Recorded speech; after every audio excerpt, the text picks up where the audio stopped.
Bonsoir à toutes et à tous. Merci d'être venus si nombreuses et nombreux pour écouter mon interlocuteur de ce soir, Philippe Descola.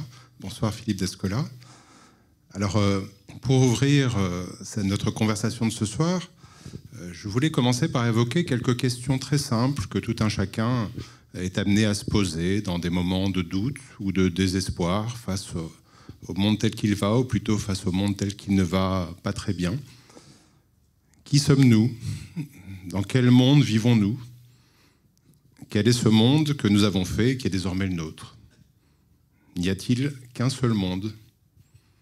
À l'heure de la mondialisation, à l'heure de l'unification à marche forcée des cultures et des territoires par la dynamique uniformisante et destructrice du capitalisme, à l'heure de cette collision terrifiante de la dynamique destructrice du capitalisme avec les processus naturels, collision que nous nommons désormais l'Anthropocène, y a-t-il d'autres mondes possibles?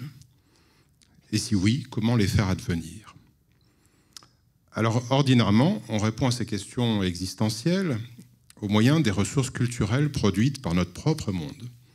Le symbolisme religieux, l'imaginaire des récits de fiction ou de l'art pictural, les utopies politiques, ou tout simplement les rêveries solitaires, nous proposent des mondes alternatifs qui ne sont pourtant que le produit imaginaire de notre monde et ne font qu'en confirmer l'emprise là où ils nous promettent de nous en échapper. L'histoire du passé de nos civilisations nous ouvre bien des fenêtres sur l'ailleurs, mais ce sont des fenêtres sur ce que notre monde n'était pas encore et sur ce qu'il a fini par devenir. Ce sont des fenêtres qui demeurent conçues au moyen des ressources symboliques de notre monde présent, en fonction des catégories, des valeurs et des intérêts de ce monde. Nous nous cognons au mur de notre monde à chaque fois que nous tentons d'envisager la possibilité d'un autre monde. Alors à partir de là, où trouver les ressources pour se décentrer de notre monde, pour se déprendre de nos représentations fondamentales, des coordonnées théoriques, religieuses, morales et politiques qui sont les nôtres? Une authentique hétérotopie est-elle possible? Peut-on regarder et évaluer notre monde depuis un point de vue vraiment extérieur à celui-ci?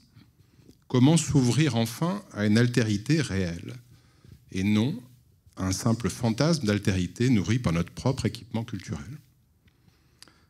Il se pourrait bien qu'il existe une possibilité, elle aussi née au sein de notre propre monde, mais qui présente la singularité d'exposer notre curiosité à d'autres mondes dont la consistance symbolique et matérielle résiste à nos cadres de pensée. Possibilité aussi de s'exposer à d'autres manières de composer, de faire des mondes. Cette autre possibilité a pour nom l'anthropologie, entendue comme la pratique exigeante d'un regard éloigné sur nous-mêmes, comme l'étude de l'espèce humaine entendue comme une espèce résolument cosmopoïétique, une espèce capable de diversifier son appréhension du réel au point de donner corps à des mondes différents, à des mondes régis par différents partages et différents rassemblements des humains et de non-humains. L'anthropologue, contrairement à nous, n'imagine pas des mondes possibles. Il arpente et il fait le relevé patient et méticuleux d'une pluralité de mondes réels. Son travail permet de remettre en cause les présupposés de l'universalisme moderne, en particulier de l'universalisme politique, qui veut qu'il n'y ait qu'une forme légitime de la politique, celle de l'État, telle que la modernité occidentale l'a conçue.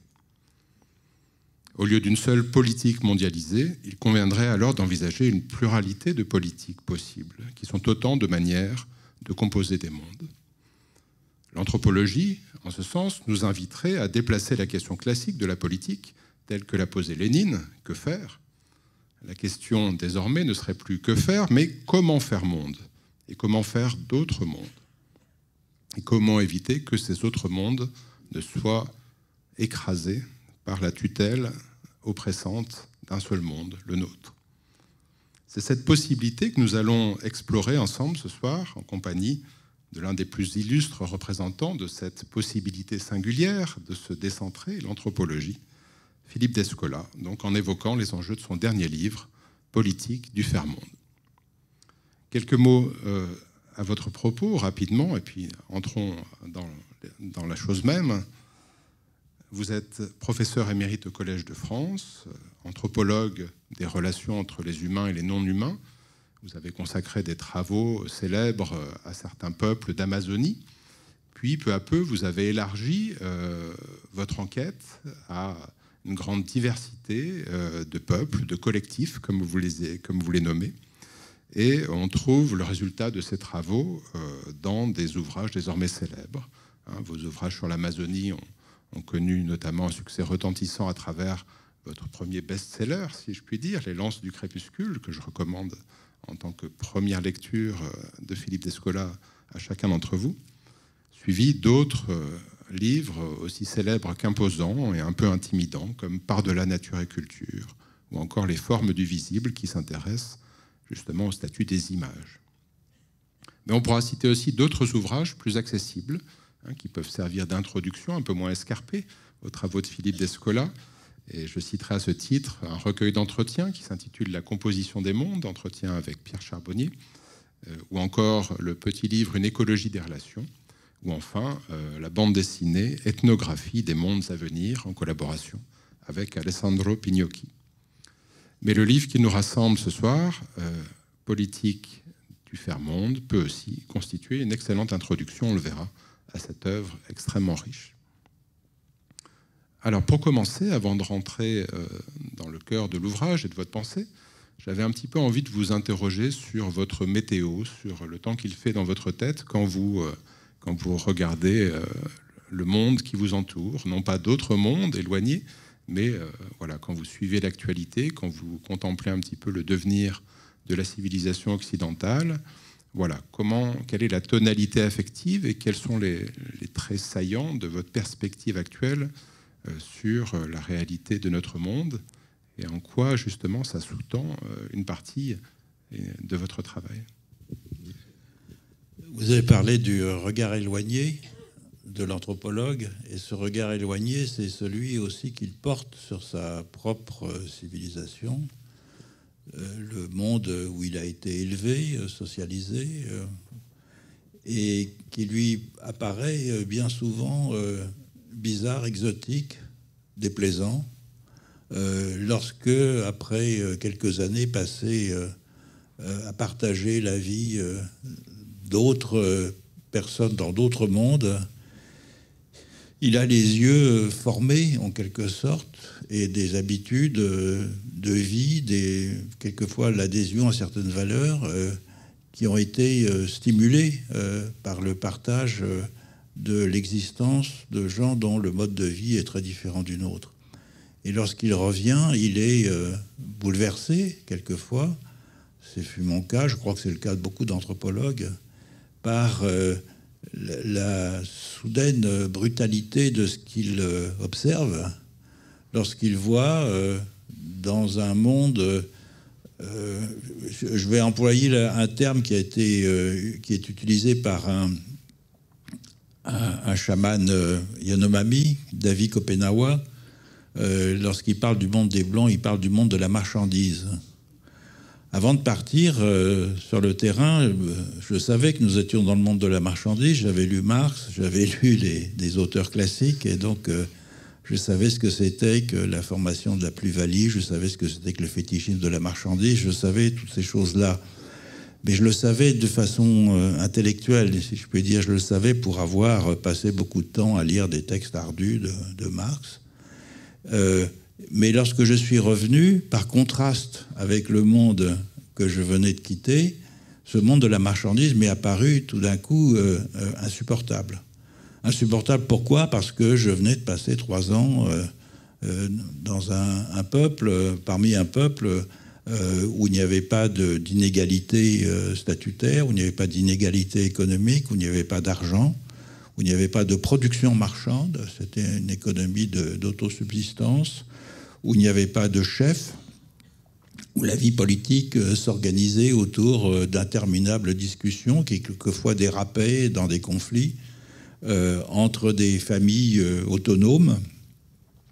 Autrement dit, un monde qui relevait presque de la science-fiction, de l'utopie pour moi, mais dont pour l'avoir expérimenté au quotidien pendant des mois et des années, je me suis rendu compte qu'il était vivable. Et en revenant en Europe, j'ai commencé d'abord par, comme je l'ai dit tout à l'heure, apercevoir avec une très grande acuité les injustices, les inégalités,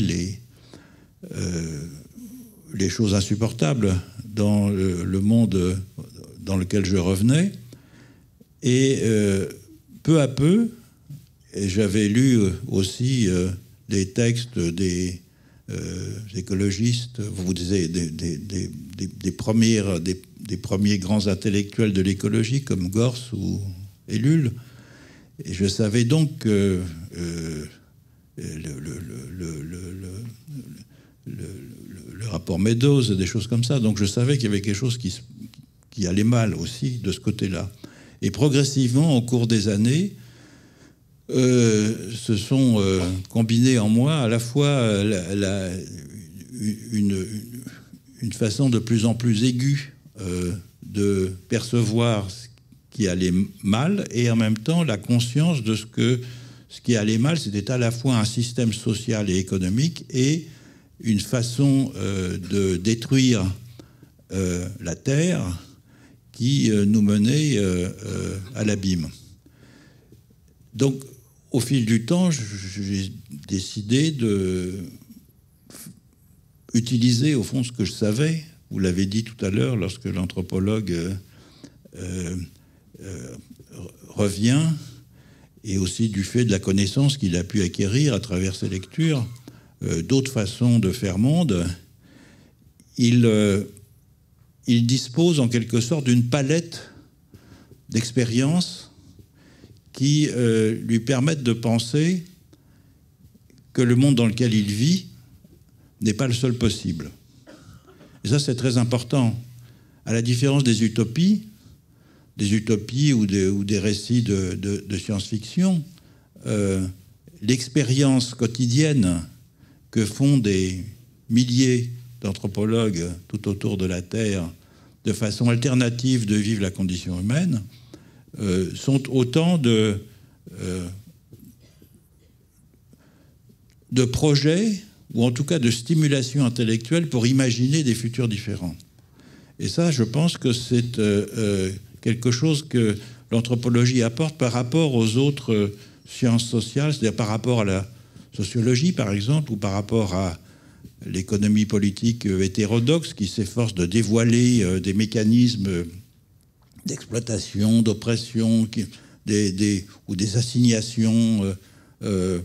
L'anthropologie révèle d'autres façons de vivre la condition humaine, d'autres façons de faire monde qui sont autant de façons alternatives, qui ne sont pas évidemment transposables, je pense qu'on reviendra là-dessus, telles quelles, mais qui sont au fond des façons d'ébranler nos certitudes pour imaginer autre chose que la perpétuation éternelle du présent. Alors, avant de voir quelles peuvent être les implications de ce type de posture, je voulais revenir donc sur un aspect que vous thématisez au début de cet ouvrage, dans l'introduction, qui est un peu le statut un peu particulier de l'anthropologie par rapport aux autres sciences sociales. L'anthropologie est une science sociale à côté de la sociologie, de la géographie, de l'économie et d'autres disciplines, mais c'est une science sociale pas tout à fait comme les autres, puisqu'elle a pour particularité, en tout cas telle que vous la pratiquez, c'est pas forcément le cas de tous les anthropologues, mais elle a la particularité d'impliquer une remise en cause des grandes catégories, des grands points de repère théoriques qui sous-tendent les autres sciences sociales. Et en particulier, donc, il y a une espèce de remise en question de la manière dont a pu s'établir, notamment au début du XXe siècle, ce grand partage entre d'un côté les sciences de la nature qui nous proposent une vision unique, absolue de la réalité. La physique, il n'y a pas plusieurs physiques qui nous présentent plusieurs mondes, en tout cas la physique aspire à nous présenter un seul monde. Et de l'autre côté, ces sciences de la culture ce qu'on appellera les sciences humaines, qui, elles, finalement, sont davantage dédiées au relativisme culturel, aux variations que peuvent connaître les visions du monde à l'échelle de l'humanité. Et donc, au milieu de tout ça, il y a une dualité fondamentale que vous avez remis en cause de manière éclatante dans votre grand livre « Part de la nature et culture », c'est justement le dualisme nature et culture. Alors, j'aimerais qu'on reparte de là et que peut-être que qu'on reparte de notre propre cadre de pensée et des problèmes qu'il pose, ce cadre que vous appellerez naturalisme, on y viendra après. Qu'est-ce qui cloche dans ce partage entre nature et culture? Pourquoi faut-il le remettre en cause, en tout cas en remettre en cause l'absoluité, l'évidence? Et qu'est-ce que ça implique sur notre manière de comprendre le réel, les mondes? Alors, on dit souvent, et à juste titre d'ailleurs, que l'ethnologie, c'est un processus de traduction. Et c'est vrai que sur le terrain, on traduit des expériences, des concepts, des mots, en général difficilement, en faisant des paraphrases, mais il est difficile de traduire des mondes. Et le monde que j'ai découvert chez les Achuar était intraduisible dans les termes de mon monde à moi. Et c'est ce qui m'a conduit à cette remise en cause que vous évoquiez tout à l'heure. J'étais parti sur le terrain pour étudier la façon dont une société qui avait, au fil du temps, subi peu d'influence extérieure, socialiser la nature. C'est comme ça que je me présentais à moi-même mon projet, c'est-à-dire transformer la nature en la socialisant, à la fois par des techniques, mais aussi symboliquement. Et je me suis aperçu au fil du temps que pour cette société, pour ce collectif, pour les Achuar, il n'y avait pas de nature parce que la plupart des êtres avec lesquels ils entretenaient des rapports constants, des plantes, des animaux, des esprits, étaient des personnes avec lesquelles ils entretenaient des liens qui étaient du même type que ceux qu'on entretient avec des humains. Et donc, il n'y avait pas une nature extérieure, avec une société d'un côté et puis l'ensemble des autres qu'humains de l'autre, mais des séries de relations, d'échanges, de compétitions, de ruses entre des humains et des autres qu'humains, qui étendaient, au fond, la sphère de la vie sociale bien au-delà du monde des humains pour y englober, au fond, l'essentiel du reste des existants avec lesquels les Achuar étaient en contact. Cette façon de voir les choses m'a conduit à récuser, pour l'analyse de ce collectif en particulier, pour l'analyse des Achuar, l'opposition entre nature et culture, et m'a conduit, lorsque j'ai commencé à enseigner à l'école des hautes études en sciences sociales, à consacrer un séminaire qui a duré des années pour examiner la façon dont, ailleurs dans le monde, on avait conçu les rapports de continuité et de discontinuité entre humains et autres qu'humains.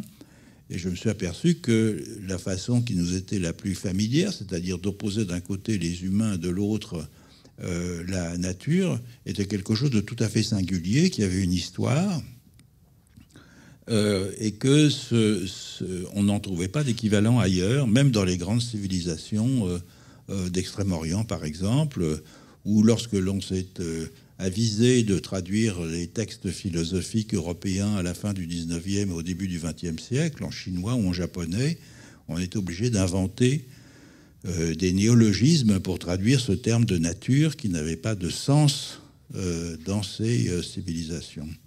Et donc, l'expérience du terrain a produit en moi une sorte d'ébranlement intellectuel qui m'a conduit à remettre en cause les outils intellectuels au moyen desquels j'appréhendais les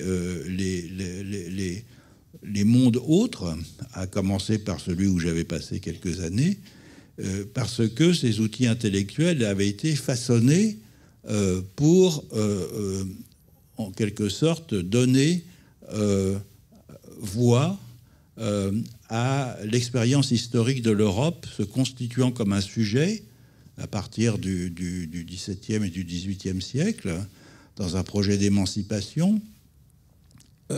Et ces concepts qui sont devenus familiers, comme société, comme nature. Est-ce que vous pourriez en citer d'autres, d'ailleurs? Oui, à vrai dire, presque tous ceux dont nous nous servons quotidiennement: histoire, art, économie. Tout ça, ce sont des catégories, ce sont des façons d'ordonner le monde qui se sont peu à peu constituées dans une histoire tout à fait singulière, qui est celle de l'Europe, en quelques siècles, et qui n'est pas très ancienne, et au moyen desquels nous pensons maintenant le monde, comme si ces catégories avaient une validité universelle. Et c'est là que se pose le problème de la traduction que j'évoquais tout à l'heure. C'est que, en fait, ces concepts gauchissent la réalité, en ce sens que ils font passer dans le lit de Procuste des concepts occidentaux des réalités qui sont tout à fait différentes de celles à l'intérieur desquelles nous nous sommes façonnés, nous, comme Européens.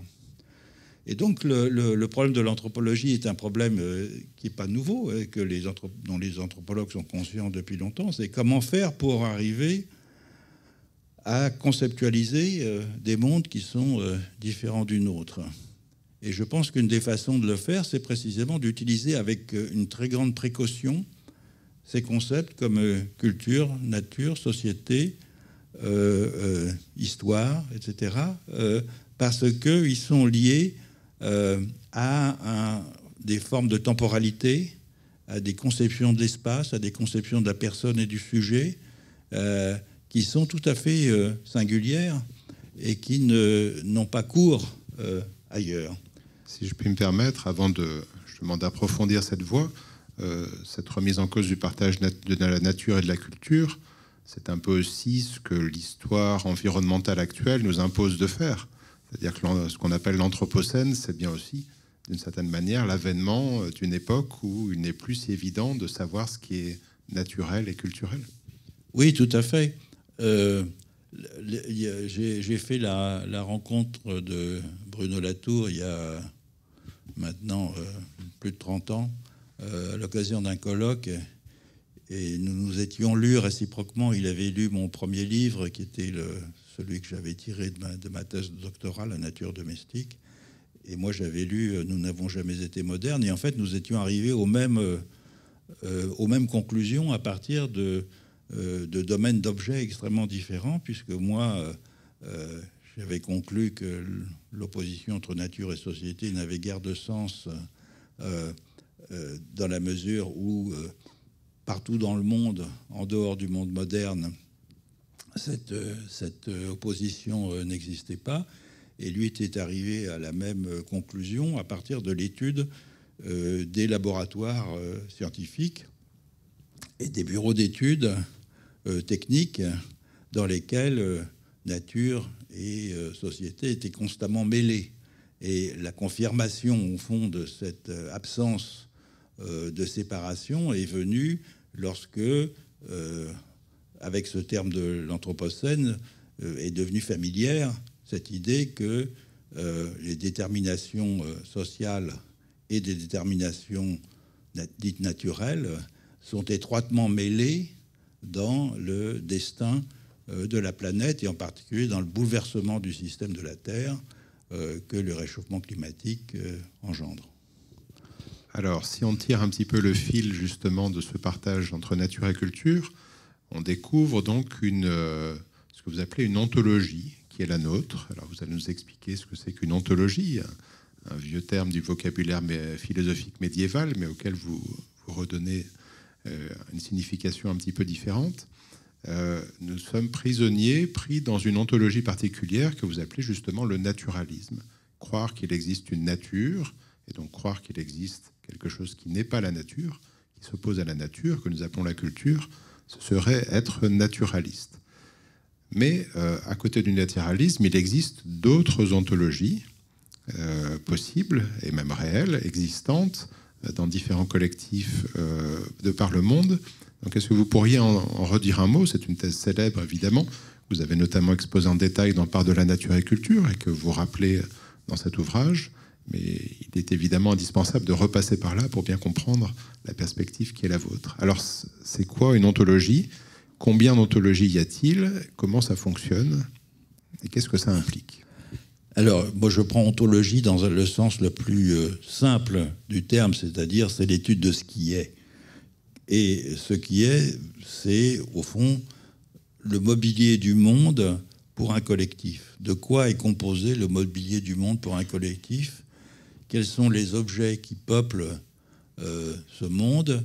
Quelles sont les relations dominantes à l'intérieur de ce monde qui font que ce collectif particulier y trouvera ses valeurs, ses points, son cadre de référence, etc. Si l'on examine les ontologies en ce sens-là, c'est-à-dire des façons de faire monde, des façons de repérer dans la diversité des objets du monde certains d'entre eux qui vont avoir plus de pertinence que d'autres et qui vont faire qu'on va les mettre en avant, qu'on va en ignorer d'autres, ou certains types de relations qui sont plus importantes que d'autres, on s'aperçoit qu'il y a différentes formes de continuité et de discontinuité entre les humains et les autres qu'humains. Et alors, si on prend comme cas la salle qui nous entoure, là, alors, si vous deviez faire une lecture naturaliste, ça donnerait quoi comme classification? La première lecture naturaliste, c'est que, par exemple, dans le collectif où j'ai passé quelques années, on ne parle jamais à un public en général. On parle toujours sous une forme de dialogue, c'est-à-dire, en fait, on s'adresse à une personne pour tâcher de la convaincre, de l'amener à suivre les directions qu'on lui propose, que ce soit d'ailleurs un humain ou un autre qu'humain. Donc le discours d'assemblée, c'est quelque chose qui est un peu particulier. Mais si vous voulez, pour faire un premier contraste, ce que j'ai appelé l'animisme, c'est-à-dire ce que, en restaurant un concept qui était ancien et qui était tombé un peu en désuétude, voire en discrédit, ce que j'ai appelé l'animisme, c'est-à-dire ce que j'avais observé chez les Achuar, et ce dont je me suis rendu compte existe aussi dans bien d'autres régions du monde, c'est cette idée que la plupart des êtres du monde sont dotés d'une intériorité. On peut déceler en eux des intentions. On peut déceler en eux des mouvements qui les portent vers nous ou qui les font s'éloigner de nous. Et donc on peut leur prêter ce qu'en anthropologie on appelle une âme, c'est-à-dire une capacité de raisonnement, une capacité d'échange aussi linguistique qui se révèle en particulier dans les rêves. Et ces êtres ont une autre caractéristique, c'est que leur corps les prédispose à habiter certains segments du monde. Autrement dit, le corps d'un poisson qui n'est pas celui d'une menthe religieuse, qui n'est pas celui d'un aigle ou qui n'est pas celui d'un anaconda, prédispose chacune de ces formes de vie à habiter des mondes particuliers. Et donc, de ce point de vue-là, l'ontologie animiste, si vous voulez, ou l'ontologie des Achuar, c'était l'inverse de celle que j'avais amenée dans ma musette d'ethnologue, sans m'en rendre compte, puisque pour nous, au contraire, seuls les humains sont exceptionnels par leurs facultés cognitives et morales, à la différence de tout le reste des éléments du monde, mais qu'en revanche, les humains, comme le reste des éléments du monde, sont, du point de vue physique, déterminés par des lois universelles qui sont les lois de la physique, de la chimie, et à partir du 19e siècle, de la biologie. Alors précisément, donc, ce partage entre physique et morale est un fil conducteur pour comprendre les distinctions entre ces quatre ontologies. Exactement, c'est un fil conducteur et qui m'a permis ensuite d'en mettre en évidence deux autres. L'une que j'ai appelée totémisme, sans grande originalité non plus, parce que c'est un concept très ancien en anthropologie, qui était forgée par les anthropologues qui ont étudié des aborigènes australiens à partir de la fin du 19e siècle, et qui repose sur le fait que à l'intérieur d'un groupe, d'une classe d'humains et d'autres qu'humains qui portent le même nom, les humains et les autres qu'humains ont des qualités physiques et morales identiques, qui sont transmises par un prototype qui a parcouru la Terre à un certain moment, qui a ensuite disparu et qui a laissé des sortes de semences qu'on appelle des âmes enfants, qui sont des semences d'identité qui viennent s'incarner dans les humains et les autres qu'humains de ce groupe totémique. Alors, c'est très contre-intuitif pour nous parce que nous avons l'habitude depuis longtemps de considérer que la ressemblance est fondée sur des ressemblances de forme. Alors que là, ce n'est pas une ressemblance de forme, c'est des ressemblances plus subtiles. Ce sont disons qu'à l'intérieur d'une classe totémique, les êtres partagent des qualités communes parce qu'ils sont plutôt rapides par rapport à une autre classe totémique où ils sont plutôt lents ou plutôt arrondis ou corpulents par rapport à une autre classe totémique où ils sont plutôt anguleux, etc. etc. Et ce système est donc fondé sur le fait que des humains et des autres qu'humains partagent des qualités morales et physiques identiques et contraste avec d'autres groupes totémiques où il y a un partage d'autres qualités physiques et morales entre humains et autres qu'humains. Et finalement, le dernier, j'appelle ça des modes d'identification, le dernier mode d'identification qui aboutit à des ontologies particulières qu'on peut décrire et observer, c'est ce que j'ai appelé l'analogisme, et c'est fondé sur l'idée que le monde est composé d'une multitude d'éléments et que ces éléments sont disparates et que pour vivre dans un monde aussi compliqué, parce que rien n'est semblable, tout change à tout moment, il faut pouvoir trouver des correspondances entre ces différents éléments. Et j'ai appelé ça l'analogisme parce que c'est par le raisonnement analogique que l'on établit ces correspondances. Donc c'est quelque chose qui nous est très familier parce que nous avons été analogistes jusqu'à la Renaissance. C'est aussi très caractéristique des grandes civilisations de l'Asie ou bien de l'Afrique de l'Ouest. Un exemple classique au fond de ce que c'est que ce type de correspondance, c'est la correspondance entre macrocosme et microcosme, c'est-à-dire l'idée que des événements qui se passent au niveau du cosmos, le mouvement des planètes par exemple, peut avoir des conséquences sur le corps humain, vu comme une sorte d'univers en miniature. Et c'est ce qui fonde, au fond, les horoscopes. Donc, nous sommes tous, d'une certaine façon, héritiers de certains éléments de filaments, en quelque sorte, d'analogisme qui se sont poursuivis jusqu'à présent. Est-ce qu'il y a des morceaux d'animisme, par exemple, en nous, ou de totémisme? Est-ce qu'il y a des moments... Est-ce qu'on se comporte sinon toujours en naturaliste, nous autres modernes, ou est-ce qu'il nous arrive d'être animiste ou totémiste? Oui, bien sûr. Ces ontologies ou ces modes d'identification, ou ces ontologies, si vous voulez, c'est la systématisation de certaines propensions que chacun d'entre nous peut manifester dans certaines circonstances. Et donc on peut être animiste lorsqu'on parle à son chat, à son chien, à son rosier, en ayant...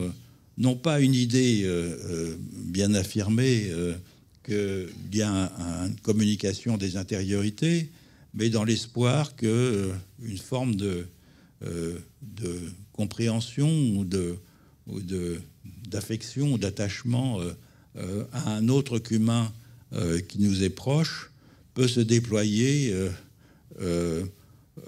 même en l'absence d'un langage commun. Et le totémisme, c'est simple. Ce qu'on pourrait appeler le chauvinisme, c'est une forme de totémisme, c'est-à-dire l'idée que des humains et des plantes, des animaux, des paysages, etc., sont complètement singuliers et sont de ce fait complètement différents d'autres ensembles d'humains, d'autres qu'humains, de sites, de paysages, etc. C'est un sentiment qui est assez classique, le chauvinisme, et qui aboutit quelquefois à des formes dramatiques de nationalisme, mais qui, dans le cas du totémisme australien en particulier, est contrebalancé par le fait que les humains des groupes totémiques ont la nécessité d'échanger entre eux pour faire des rituels collectifs, par exemple, qui servent à d'autres groupes totémiques ou pour donner à d'autres groupes totémiques l'accès à des territoires de chasse. Autrement dit, cette clôture du sentiment totémique, si je puis dire, du chauvinisme, elle est éliminée en quelque sorte par l'obligation de l'échange. Et puis l'analogiste, comme je disais tout à l'heure, au fond, l'idée que nous sommes, que notre corps est en correspondance avec des éléments du cosmos, c'est une idée assez commune. On la trouve effectivement dans les horoscopes, dans tous les journaux, et il y en a bien d'autres. Donc nous avons la capacité, chacun d'entre nous, de faire des inférences dans chacun de ces 4 domaines, mais ces domaines ne deviennent systématisés que dans des circonstances particulières, et à ce moment-là, rendent difficile, pas impossible, mais rendent difficile l'intrusion d'autres formes ontologiques à l'intérieur d'une forme dominante. Mais il y a des combinaisons possibles, et je ne vais pas entrer dans les détails, mais certaines Alors, on pourrait dire, après tout, quelle importance si nous sommes des indécrottables naturalistes et si d'autres sont de tout aussi indécrottables animistes, totémistes ou analogistes. Voilà, chacun ses goûts. Mais il n'en va pas tout à fait ainsi. Il y a quand même un problème, c'est que dans votre perspective, dans votre lecture, non seulement des autres mondes, mais du nôtre, il y a quand même des choses qui ne vont pas avec notre naturalisme.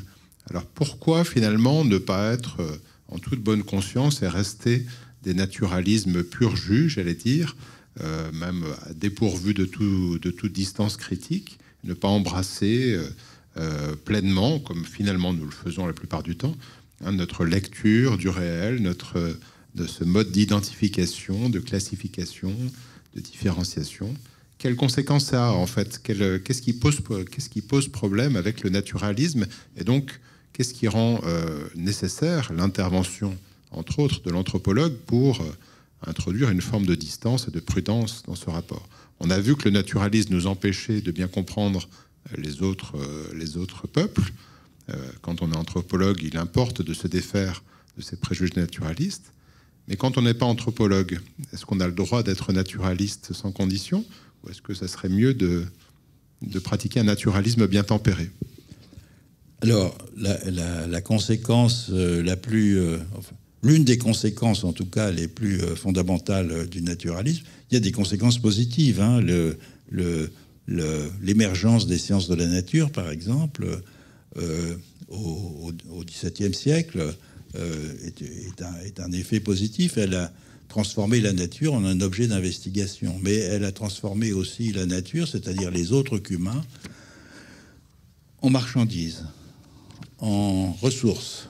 Et donc, il s'est produit à partir du XVIIe siècle, d'abord dans les élites et ensuite progressivement dans le reste du monde moderne, une révolution anthropologique fondamentale qui a consisté à transformer les autres qu'humains en objets, en choses inanimées. C'est ce que Weber appelait le désenchantement du monde. Et ces choses inanimées pouvaient dès lors être appropriées et transformées en ressources exploitables, soit comme moyen de production, soit comme objet à transformer pour améliorer la vie des humains, pour en tirer des aménités. Ce basculement est important. Je vais prendre un exemple. On a fait des procès aux animaux. On a arrêté plutôt de faire des procès aux animaux lorsque nous sommes devenus naturalistes, justement. Mais jusqu'au début du XVIIe siècle, on faisait encore des procès aux animaux, notamment les tribunaux ecclésiastiques avaient à juger les insectes ravageurs des cultures. Et ce qu'ils faisaient, c'était que la punition qui leur était appliquée, c'était l'excommunication. C'est intéressant, ça veut dire qu'ils étaient tout d'un coup expulsés de la communauté chrétienne.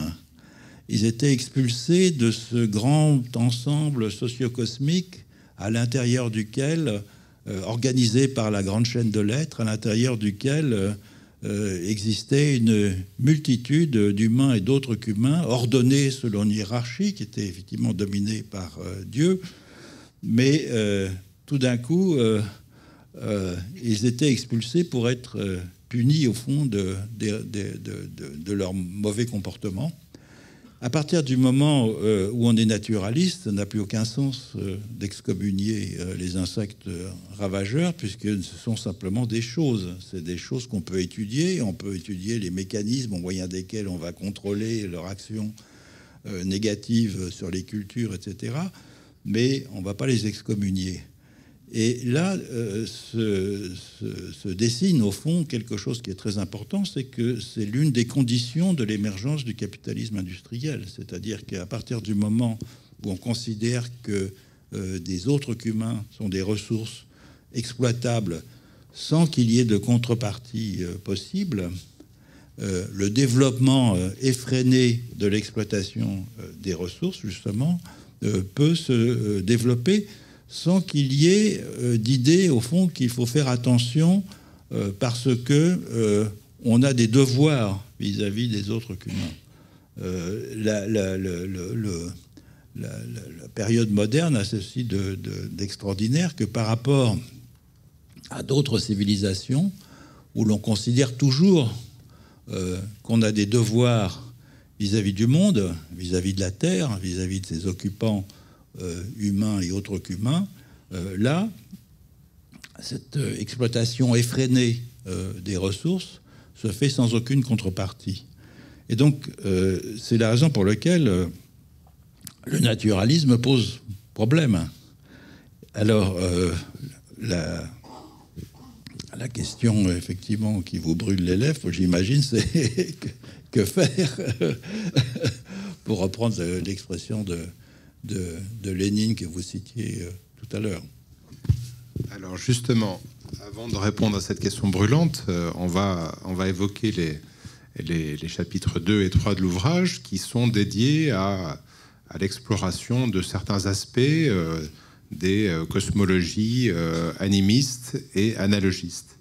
Alors peut-être justement, vous pourriez éventuellement évoquer certains aspects, alors d'abord peut-être de l'animisme, puis de l'analogisme, et voir finalement ce que ça implique comme décentrement de perspective par rapport à ce qui constitue pour nous la norme par défaut, notamment de l'organisation politique. Alors en quoi les animistes d'abord peut-être, et en quoi les analogistes, ou l'inverse si vous préférez, peuvent nous incliner à penser autrement les choses. Alors vous avez souligné tout à l'heure que j'attachais de l'importance à l'emploi du mot collectif. Pourquoi ? Parce que par rapport au concept de société, un collectif, c'est un ensemble d'êtres dont on ne préjuge pas de la nature. N'importe quel ensemble, à l'intérieur d'un collectif, quelles que soient ses composantes, va fonctionner comme un ensemble, justement. Alors que la notion de société, en latin, societa, c'est simplement un assemblage. Un assemblage. C'est avec la sociologie, notamment la sociologie durkheimienne, que la notion de société est devenue ce concept qui nous est à tous familier comme étant quelque chose qui est supérieur et différent des éléments qu'il compose. Le collectif, alors pourquoi est-ce que c'est intéressant d'employer le terme collectif ? Parce que le terme de société ne permet pas de rendre compte des formes d'assemblage dans des ontologies différentes de celles du naturalisme. Je vais prendre l'exemple de l'animisme. Un collectif dans les ontologies animistes, c'est ce que j'ai appelé des tribus-espèces, c'est-à-dire n'importe quelle classe d'êtres avec une un type de corps particulier va constituer un collectif. Autrement dit, à la différence de ce qui nous est familier, et à partir notamment du 19e siècle, dans lequel on fait des différences entre les humains, par exemple, à partir de leur Volksgeist, hein, du génie d'un peuple, c'est-à-dire à partir des représentations qu'ils se font, des constructions symboliques qui leur sont particulières, des valeurs auxquelles ils adhèrent. Là, c'est le corps qui forme le collectif. Autrement dit, il y a un collectif des Hatchoirs, mais il y a un collectif des Toucans, un collectif des Pécaris, etc. Et tous ces collectifs interagissent entre eux. Et on voit bien que le terme de société ici est inadéquat. Ce qui est intéressant dans un cas pareil, c'est que le sujet politique ne peut pas être un collectif en particulier, puisque chaque collectif est légitime. Au fond, le collectif des Toucans et le collectif des Pécaris est aussi légitime que le collectif des Hatchoirs. Qu'est-ce qui fait le sujet politique à l'intérieur de cet ensemble? C'est les relations qui se tissent entre ces différents collectifs. Et ça a été très bien montré il y a quelques années lors de la COP21 par des membres d'un collectif amérindien de la haute Amazonie équatorienne qui s'appelle Sarayaku, qui était venu demander publiquement la reconnaissance de leur territoire comme une aire protégée en quelque sorte, à légaliser, d'un type un peu particulier. Et ce type particulier était fondé sur le fait que, disait-il, les relations, ce qui était à protéger, c'est ce qu'ils appelaient la forêt vivante. En quechua, Causac Sacha. La forêt vivante, c'est quoi? C'est l'ensemble des relations qui se tissent entre les humains, les autres qu'humains, mais aussi les esprits, dans ce territoire. Et ce qu'ils demandaient que l'on protège, ce n'est pas le territoire parce que c'était un lieu qui leur procurait des ressources, un lieu à protéger contre l'exploitation pétrolière, un lieu qu'ils auraient occupé de toute éternité, etc. Non, ce qu'ils demandaient à protéger, c'était les relations existantes entre les êtres à l'intérieur de cet ensemble. Et autrement dit, le sujet politique ici, c'est une relation. Et c'est pas un individu. Et c'est ça aussi qui fait... Qu'est-ce que ça change, du coup? Ça change en ce sens que le fondement, en fond, de la philosophie politique, telle qu'elle s'est développée à partir de Hobbes, Locke, et ensuite de la philosophie française des Lumières, c'est l'individu. C'est l'individu isolé,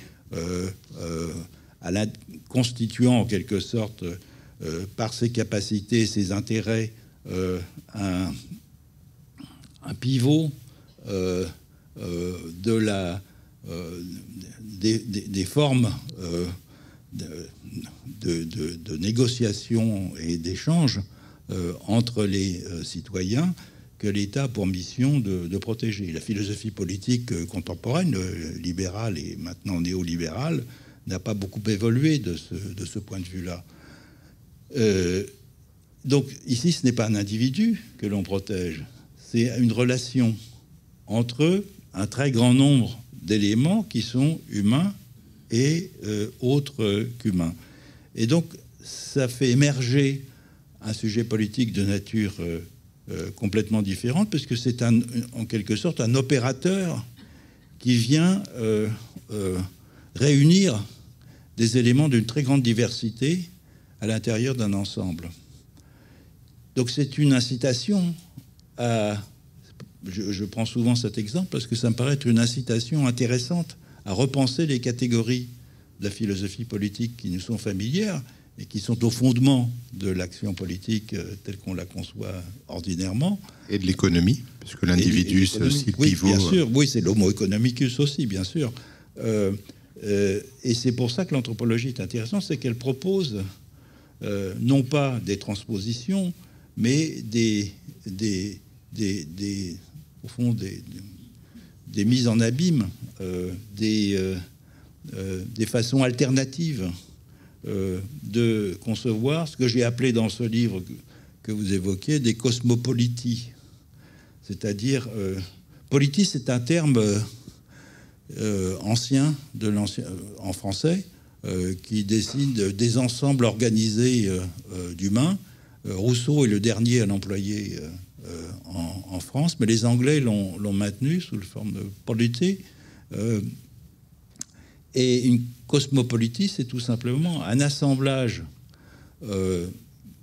cosmologique, pas simplement d'humains, mais aussi d'humains et d'autres qu'humains, d'un type particulier. Et raisonner en termes de cosmopolitie, ça suppose à chaque fois d'examiner qui compose ces cosmopolities, quels sont les rapports qui existent entre ces cosmopolities, comment les faire évoluer éventuellement, etc. Alors, avant d'évoquer rapidement la pensée analogique, je voulais finalement ces fameuses relations qu'on trouve dans les cosmopolities animistes, c'est pas forcément des relations positives, égalitaires, gentilles, pacifiques. Il y a différentes modalités de relations. Par exemple, parmi celles-ci, des relations de prédation. Qu'est-ce qui distingue un prédateur animiste d'un prédateur naturalisto-capitaliste ? Eh bien, le prédateur animiste considère la proie sur laquelle il exerce sa prédation comme un alter ego. C'est-à-dire que, pour prendre l'exemple d'un chasseur, par exemple, l'animal qu'il va tuer et consommer, il va négocier avec lui auparavant. Alors on peut dire que c'est une tromperie, évidemment, mais il va négocier avec lui auparavant, en rêve, les circonstances dans lesquelles cet animal pourra céder sa vie et sa chair. De la même façon, dans une guerre, lorsque l'on rapte des ennemis, ou lorsqu'on leur... c'était le cas pendant longtemps du collectif où j'ai vécu un moment, on leur coupe la tête pour la réduire. Il s'agit, dans ce cas-là, d'incorporer le point de vue de l'ennemi sur soi-même. Donc il ne s'agit pas d'un trophée, il ne s'agit pas d'un mépris que l'on va afficher vis-à-vis de l'ennemi en lui coupant la tête. Il s'agit d'une façon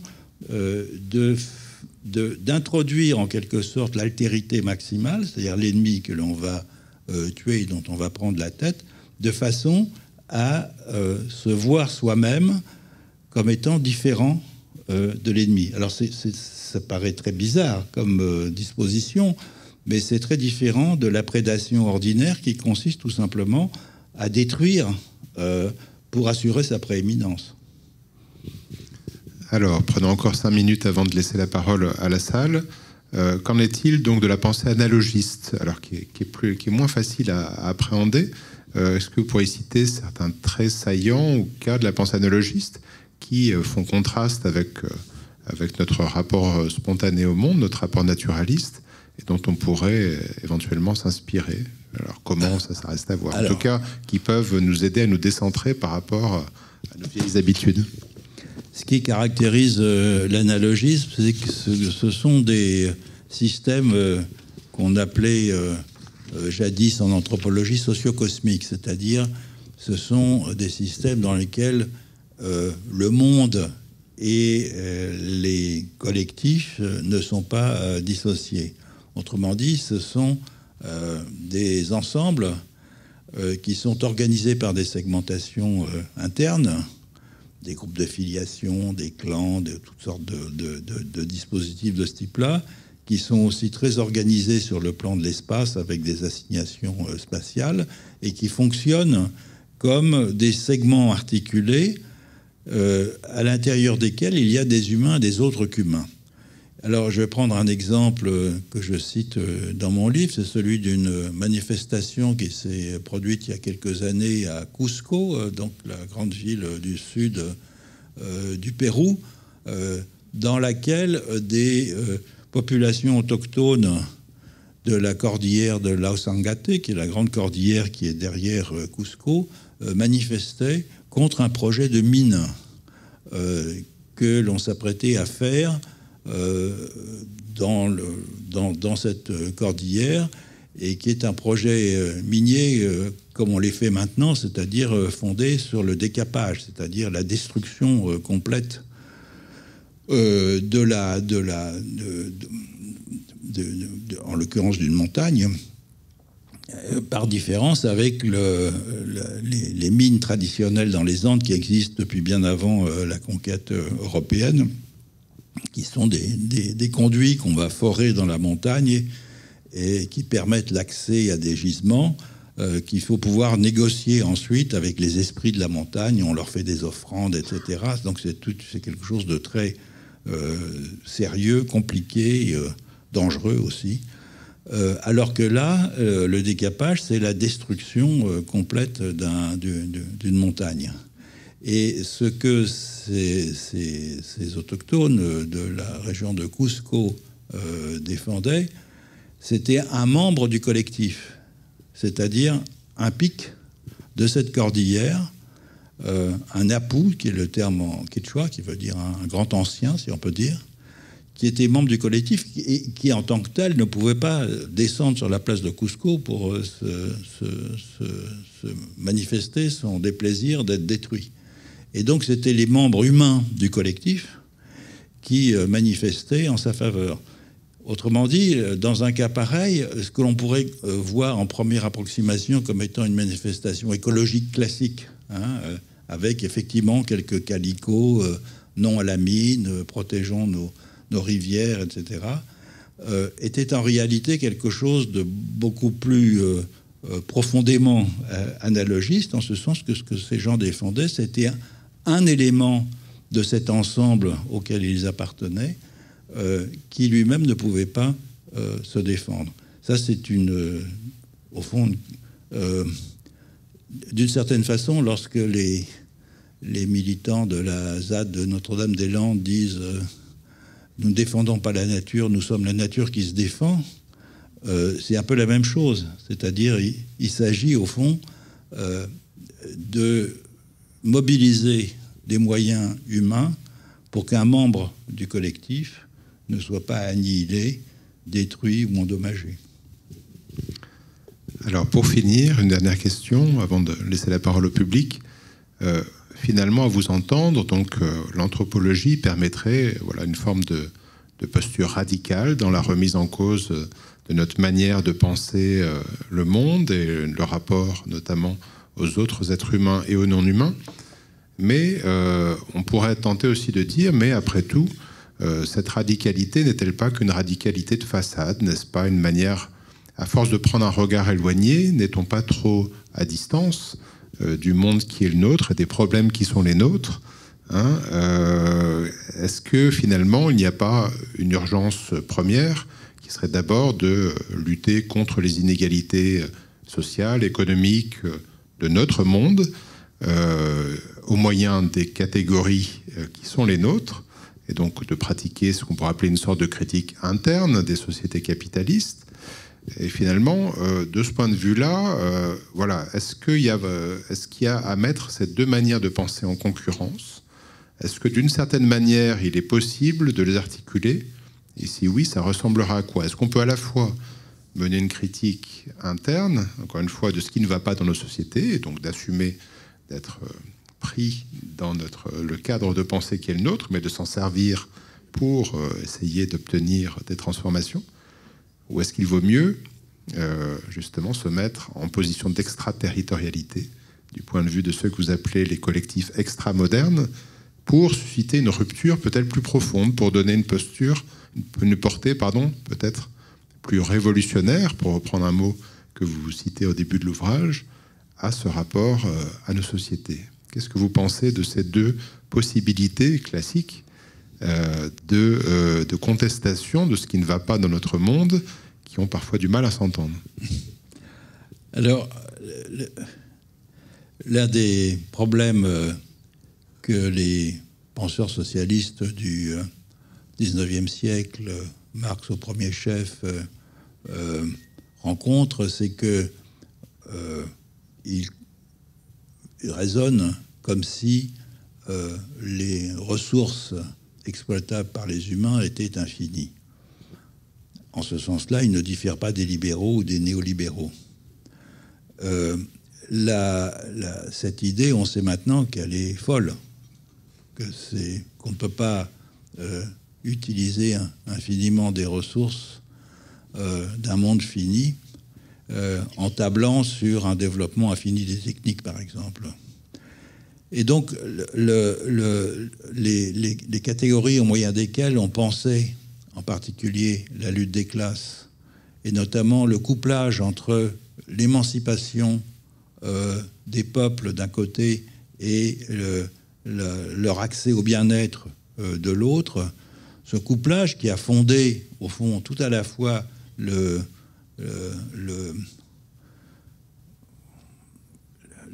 l'eschatologie libérale et l'eschatologie révolutionnaire, ce couplage est devenu impossible. Ça ne veut pas dire qu'il faut renoncer complètement à l'amélioration du bien-être, mais qu'on ne peut plus coupler les deux sous la forme où on l'a fait pendant longtemps. Alors, Alors, que faire? Ça y est, la question arrive. Alors, que faire? Je pense que la situation est suffisamment grave pour, de toute façon, ne pas se priver de tous les leviers possibles. Donc, vous me direz, c'est une réponse un peu chafouine, mais je pense que le réformisme traditionnel n'est pas à négliger, mais qu'il ne changera pas sur le fond grand-chose s'il n'en imagine pas des nouvelles formes de vivre ensemble qui soient complètement différentes de celles que nous connaissons à présent. Autrement dit, ce que ce siècle a comme défi, c'est d'inventer des formes cosmopolitiques, justement, qui soient complètement différentes de celles que nous avons connues, qui supposent évidemment de lutter contre le capitalisme comme règne de la marchandise et que j'évoquais tout à l'heure, et qui en plus est fondé sur l'exploitation à la fois sans pitié des ressources dites naturelles et des peuples, en s'inspirant notamment de ce que font à la fois des populations autochtones, je l'ai évoqué tout à l'heure, qui se trouvent en fait immergées au quotidien dans des conflits avec l'expansion du capitalisme, et en même temps, comme le font aussi des territoires alternatifs. Et c'est pour ça que je m'intéresse beaucoup à ce qui se passe dans les ZAD, par exemple, parce que c'est une forme de réinvention des rapports entre humains et des rapports entre humains et autres qu'humains qui s'est produit assez rapidement dans des circonstances tout à fait singulières de lutte collective qui ont comme effet, au fond, de déplacer la question depuis une sorte de processus assez lent, dont on voit qu'il est beaucoup trop lent, de transition écologique, vers des formes plus radicales. Donc, j'ai pas de solution toute faite à proposer, mais j'ai des inspirations, si je puis dire, dans ce qui se passe chez les zapatistes au Chiapas, par exemple, dans ce qui se passe dans beaucoup de populations autochtones qui sont soumises à la prédation du capitalisme, et aussi dans ces territoires alternatifs que j'évoquais il y a un instant, qui ont un effet d'exemplarité aussi, qui est intéressant. Je ne sais pas si ça permettra de ralentir la voracité de l'administration Trump, par exemple, ou de Elon Musk. Probablement pas. Mais c'est pour ça que les luttes politiques classiques sont aussi importantes. Il faut continuer à les mener. Merci. Il est temps de... Merci, Dave.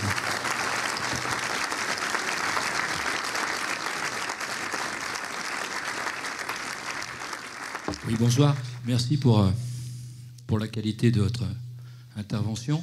Je voulais vous poser la question sur la notion de faire un monde robuste, et je voulais avoir votre avis sur le travail d'Olivier Amand, biologiste qui travaille sur cette notion de robustesse. Donc, comment croiser ces deux sciences. Merci.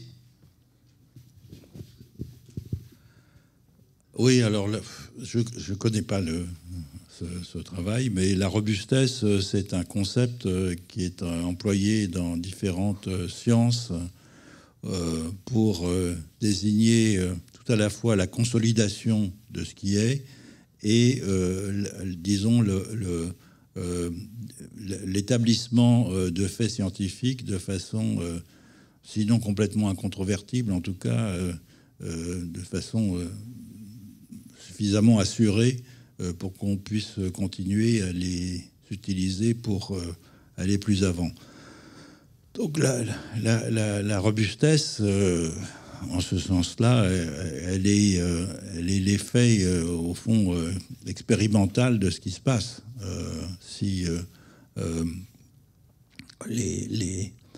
Pour reprendre les deux exemples que j'ai pris tout à l'heure, par exemple celui des manifestations de Cusco, la robustesse, c'est de maintenir la situation telle qu'elle était avant, et c'est ce qui s'est passé, en ce sens que la manifestation a été efficace. Et donc, en ce sens-là, on peut parler de robustesse, oui. Oui, bonsoir. Je souhaiterais que vous nous disiez quelques mots et que vous m'aidiez sur mon problème à moi. Qu'est-ce qui fait que fondamentalement, nous sommes incapables, les humains, de vivre ensemble? Et j'aimerais que l'anthropologie travaille sur cette réalité humaine de l'incapacité à accepter l'autre tel qu'il est, qui, me semble-t-il, nous empêche d'évoluer malgré nos désirs de vie et les siècles de nos existences. Nous sommes toujours capables de la guerre et on ne croit pas à autre chose que de construire de mieux en mieux et de plus en plus les armes nucléaires. Alors, qu'est-ce que vous pensez de mon pessimisme? Oui, il est difficile à démentir. Au fond, le constat que fait non seulement l'anthropologue, mais je crois chacun d'entre nous, c'est la diversité du monde, c'est des différences. Et ces différences, me semble-t-il, doivent être vues comme étant quelque chose de positif, comme des valeurs normatives. Vivre dans un monde où il y a de la différence, que ce soit de la différence culturelle, pour reprendre des termes classiques, linguistique, biologique, etc., c'est vivre dans un monde qui est plus riche, qui est plus beau qu'un monde monotone et monocolore. Simplement, ces différences, il faut apprendre à les maîtriser, à les domestiquer, à ne pas les prendre comme des indices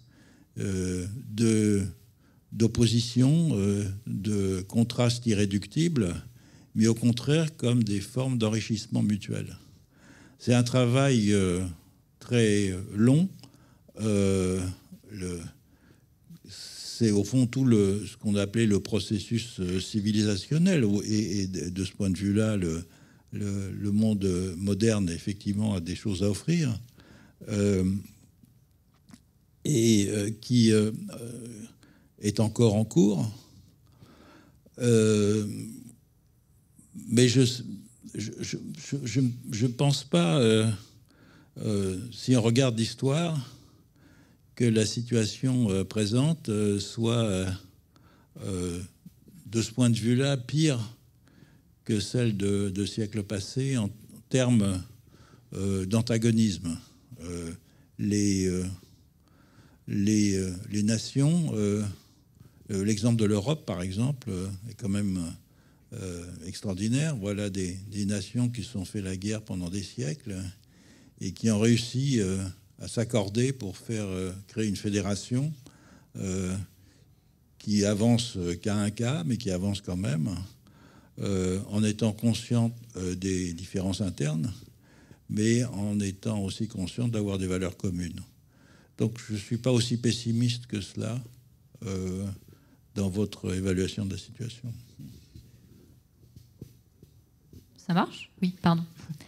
Il me semblait, mais je vais peut-être du coup mal lu, que vous disiez je pense dans votre entretien avec Pierre Charbonnier, je ne sais pas si c'était un espoir ou une trajectoire que vous étiez en train de lire, d'une possibilité d'évolution du naturalisme vers une forme d'analogisme renouvelé, qui du coup ne remettrait pas en question toutes les connaissances scientifiques d'évolution, des lois de la biologie, des lois de physique, mais qui permettrait de reconnaître une forme d'intériorité distribuée à des vivants autres qu'humains. Donc voilà, première question, c'est est-ce que j'ai bien lu, et est-ce que vous voyez, est-ce que c'était un espoir de trajectoire, est-ce que c'est une trajectoire que vous voyez, et est-ce qu'elle est possible que dans des territoires en lutte frontale, ou est-ce qu'elle est selon vous possible de faire exister dans des instances organisationnelles déjà existantes de notre monde moderne? Alors, c'est une très bonne question. Ce n'est pas un espoir, c'est un constat plutôt. Et le problème contre lequel bute l'émergence d'un analogisme renouvelé, c'est un problème très concret qui est celui de la hiérarchie. L'analogisme fonctionne par le moyen de dispositifs de couplage, de correspondance entre les éléments. Et l'un des plus efficaces pendant longtemps a été la hiérarchie. Je parlais tout à l'heure de la grande chaîne de l'être. C'est un dispositif hiérarchique qui va de Dieu jusqu'aux créatures les plus humbles. Et le système chinois, tout sous le ciel, est un système hiérarchique de ce type-là. Et donc, ce à quoi nous devons faire face, c'est à l'idée d'un analogisme qui tiendrait autrement que par la hiérarchie, parce que précisément le modernisme, la modernité, nous a fait aspirer à l'égalité, ce qui est une très bonne chose, mais en même temps rend impossible, au fond, la reconduction de ces hiérarchies, en tout cas statutaires. Les hiérarchies existent, bien sûr, elles existent, on les voit tous les jours, notamment les hiérarchies économiques, mais pas des hiérarchies de principe, comme celles qui organisent les dispositifs analogistes. Donc la question, c'est de faire preuve de suffisamment d'imagination pour envisager des formes de collectifs analogistes qui soient structurés par autre chose que par la hiérarchie, par la multiplication des attachements, par exemple, ou des dépendances consenties entre les composantes, ce qui suppose effectivement d'abandonner aussi ce qui a été, on en parlait tout à l'heure, la clé de voûte du développement des institutions politiques modernes, à savoir l'individualisme, et l'idée de mettre constamment en avant les intérêts d'un individu, abstrait ou concret, vis-à-vis des autres individus. Ça suppose des formes d'abandon, en quelque sorte, de l'originalité individuelle, de désubjectivation des humains, qui sont à imaginer et qui sont, à mon sens, fondés sur, encore une fois, la conscience de la dépendance consentie vis-à-vis d'autrui. Et ça passe, bien sûr, par l'éducation. Si je peux me permettre une toute petite remarque avant de redonner la parole au public, est-ce que la difficulté que nous avons à embrasser ces autres manières de faire monde, ça n'est pas d'abord un préjugé ethnocentrique qui nous fait rejeter ces autres modes d'identification, l'analogisme, l'animisme, le totémisme, dans une sorte de passé avec un schéma évolutionniste où finalement le naturalisme, ça serait le fait pour l'humanité d'être parvenu à l'âge adulte, là où les autres manières de penser, d'identifier, de classer seraient des modèles infantiles liés à l'enfance de l'humanité et donc dépassés une fois pour toutes. Est-ce qu'on n'est pas prisonnier de schémas linéaires qui nous fait voir comme un progrès le fait d'être parvenu au naturalisme, donc à la science moderne, à la politique moderne et à tout ce qui l'accompagne? Oui, sans aucun doute. Et d'ailleurs, il arrive comme critique pour ce qui est vu comme étant une sorte de passéisme, le retour à la lampe à huile, etc. Mais il y a aussi une question d'ignorance. Définir ces ontologies en les plaçant dans un schéma évolutif, c'est au fond simplifier de beaucoup leur complexité. Et pour reprendre une discussion que nous avions tout à l'heure, si on enseignait plus et mieux l'anthropologie, par exemple, dans le secondaire, on pourrait échapper en quelque sorte à ce poids de l'évolutionnisme historique qui présente d'autres façons de faire monde comme étant des formes révolues, passées, surmontées effectivement par la modernité. Je pense que, encore une fois, l'éducation joue un rôle fondamental ici. Alors, encore peut-être 2 ou 3 questions avant de se quitter. Alors, tout en haut. Bonsoir.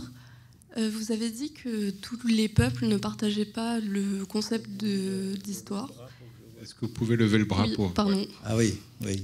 Est-ce que vous pouvez nous dire comment les Achuar, enfin, est-ce qu'ils concevaient leur passé, et si oui, comment le concevaient-ils? Je pense que je fais plus que le penser, j'en suis sûr.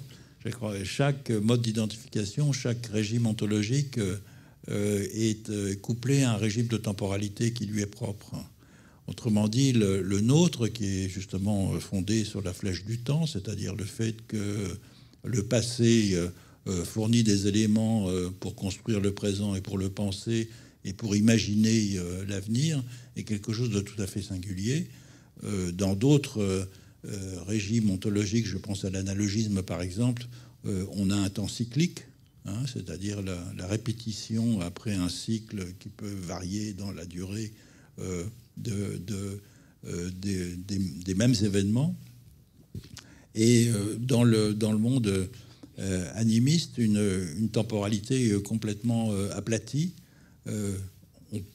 On peut à peine parler de temporalité. Bien sûr, il y a un sens de la durée, comme tous les humains ont un sens de la durée, mais une temporalité au sens où une réflexion sur ce que le passage du temps implique, il n'y en a pas.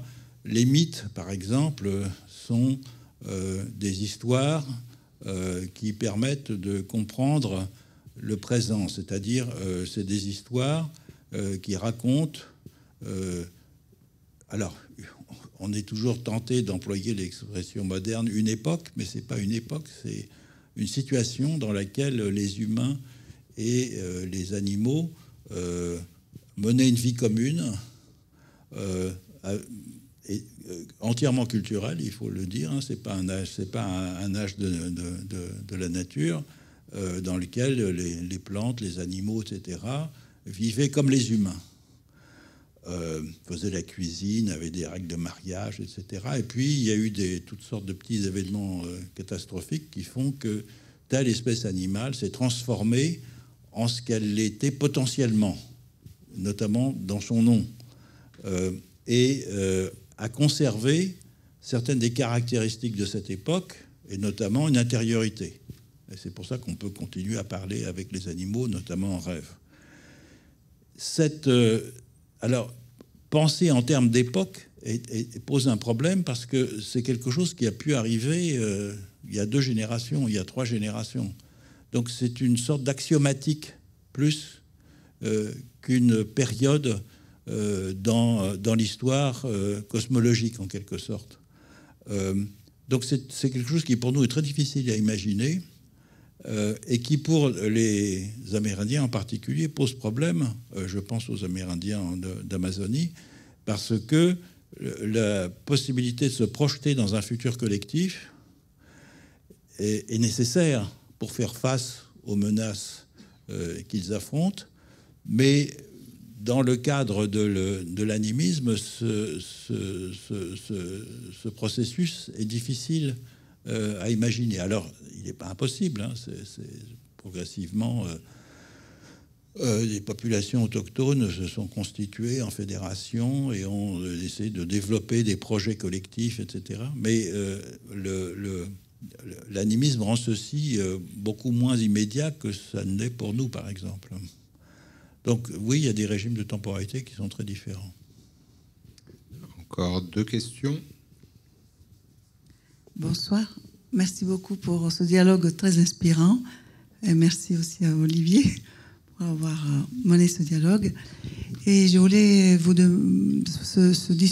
discours m'a fait penser, a résonné en moi, m'a fait penser à l'écologie profonde du philosophe norvégien Arne Næss et à son concept de soi écologique, un soi qui est conscient de toutes les relations qui le font vivre, parce que vous avez parlé de collectif, et aussi à l'idée de réalisation de soi.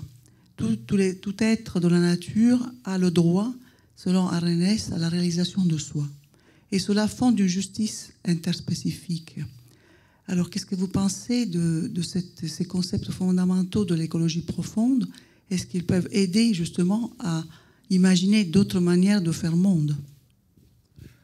Oui, à condition de se donner les moyens de rendre possible cette capacité à l'autonomie, en quelque sorte, de chacun des êtres vivants. Je pense qu'il y a des moyens qui sont pas ceux du tout que Arne Næss avait envisagés, mais qui sont en train de se développer en ce moment et qui sont très intéressants, qui sont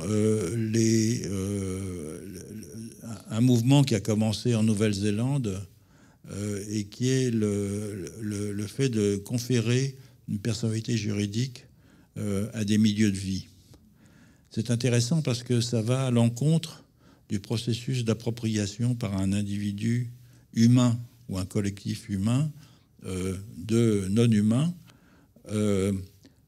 transformés en ressources, puisque dans un cas pareil, c'est le milieu de vie, c'est-à-dire un bassin versant, une forêt, une montagne, un littoral, etc., qui devient d'une certaine façon propriétaire de lui-même et qui accueille sur son corps physique, en quelque sorte, les humains qui vivent sur sa peau, pourrait-on dire. Et ça change complètement, au fond, le sens de l'appropriation, puisque là, le rapport à la terre n'est plus fondé sur l'appropriation, mais sur l'appartenance, sur le fait qu'on appartient à un milieu de vie. Non pas que ce milieu de vie vous appartient, mais qu'on appartient à un milieu de vie qui vous donne l'hospitalité, d'une certaine façon. Et on retrouve là, dans cette notion d'hospitalité, toute une thématique de la réflexion philosophique depuis Kant sur la cosmopolitique, justement. Alors, une dernière question pour la route. Oui, merci beaucoup. Vous avez mentionné le fait que les relations entre humains et non-humains, s'étaient modifiées au cours du temps, et d'une certaine manière s'étaient dégradées quand on était passé de l'animisme où ces relations étaient horizontales à l'analogisme où elles s'étaient verticalisées avec la domestication des plantes et des animaux, et ensuite avec le naturalisme où les non-humains ont été d'une certaine manière chosifiés, ce qui a donné par exemple naissance à l'élevage industriel. Donc du coup, j'ai à partir de là 2 questions. Est-ce que cette dégradation des relations entre humains et non-humains a eu un effet sur les relations entre humains? Et puis, question liée, si on arrivait à repenser et à améliorer les relations entre humains et non-humains, est-ce qu'on peut en attendre aussi une amélioration des relations entre humains? Une bonne question, j'aimerais avoir la réponse. Oui, bien sûr, la transformation des rapports entre humains et autres qu'humains, notamment les animaux, a eu des conséquences dans le traitement des humains, notamment l'idée de l'appropriation des humains et du contrôle des humains, comme on contrôle des animaux. Ce qui est intéressant dans l'animisme, par exemple, c'est qu'il n'y a pas de domestication, mais de l'apprivoisement. Autrement dit, ce que l'on fait, c'est que dans les maisons, dans tout l'archipel animiste, que ce soit en Amazonie, en Amérique du Nord, dans le nord d'Amérique du Nord, en Sibérie, dans certaines régions d'Asie du Sud-Est, on traite les animaux chassés comme des orphelins qu'on accueille dans la maison et à qui on fournit une sorte de famille de substitution. La domestication, ça suppose effectivement un contrôle. Alors, je ne vais pas rentrer dans le détail de la domestication, c'est un phénomène très complexe, mais dans les formes les plus achevées, c'est un contrôle effectivement sur la vie de l'animal et qui s'assortit d'une protection. Et dans les formes les plus accentuées, c'est-à-dire ce que vous avez appelé l'élevage industriel, effectivement, il y a un parallèle entre l'élevage industriel et puis le traitement des humains comme des unités comptables, si l'on peut dire, sur lesquelles on va exercer tout son pouvoir. La transformation, je ne sais pas, je ne saurais pas répondre à votre question. J'aimerais penser que la réponse est positive, c'est-à-dire qu'en transformant nos rapports aux autres qu'humains, on pourrait transformer les rapports aux humains. Mais c'est un souhait.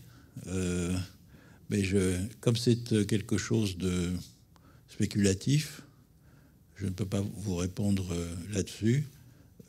Il est certain que si on s'efforce d'être un peu moins naturaliste, c'est-à-dire si on s'efforce de multiplier les attachements avec des autres qu'humains,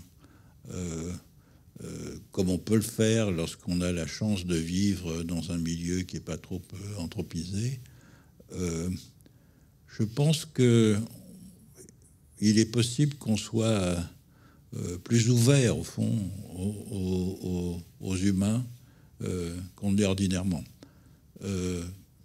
Mais je ne sais pas. Je ne sais pas. Je ne connais pas d'études systématiques en plus sur cette question. J'aimerais bien le croire. Voilà, notre rencontre s'achève sur une parole proche de celle de la grande source de l'anthropologie, Montaigne, que sais-je. Merci infiniment, Philippe Descola.